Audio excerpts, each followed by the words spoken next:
Hello സുഹൃത്തുക്കളെ, നമ്മൾ ഇന്ന് ഉണ്ടാക്കാൻ പോകുന്നത് ഷാർജ ഷേക്കാണ്. അതിന് ആവശ്യമായ 1/2 ലിറ്റർ പാല് കട്ടിയുള്ളത്, പിന്നെ നമുക്ക് അണ്ടിപ്പരിപ്പ് അല്ലെങ്കിൽ കപ്പലണ്ടിയാണെങ്കിൽ മതി, 5 രൂപൻ്റെ 2 ബൂസ്റ്റ്, പിന്നെ 4 പൂവൻ പഴമാണ് ആവശ്യം. ഇത്രയും ഐറ്റമാണ് നമുക്ക് ഷാർജ ഷേക്കിന് ആവശ്യമായ സാധനങ്ങൾ.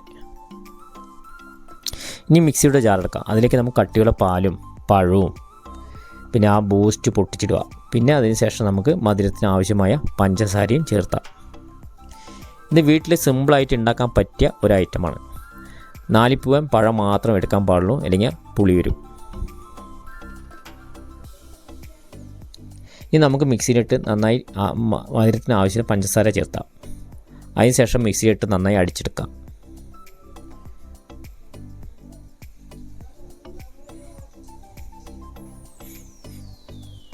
മിക്സിയിൽ നന്നായി അടിച്ചെടുത്തിട്ടുണ്ടെങ്കിൽ അതിന് ശേഷം നമുക്ക് ഒരു ഗ്ലാസ്സിലേക്ക് മാറ്റാം.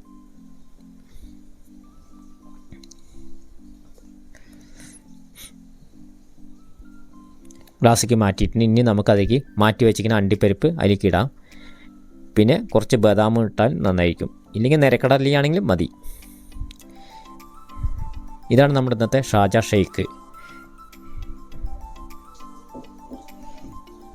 ഈ ചെറിയ വീഡിയോസ് ഇഷ്ടപ്പെട്ടെന്ന് വിചാരിക്കണം. അടുത്ത വീഡിയോസുമായി നമുക്ക് കാണാം.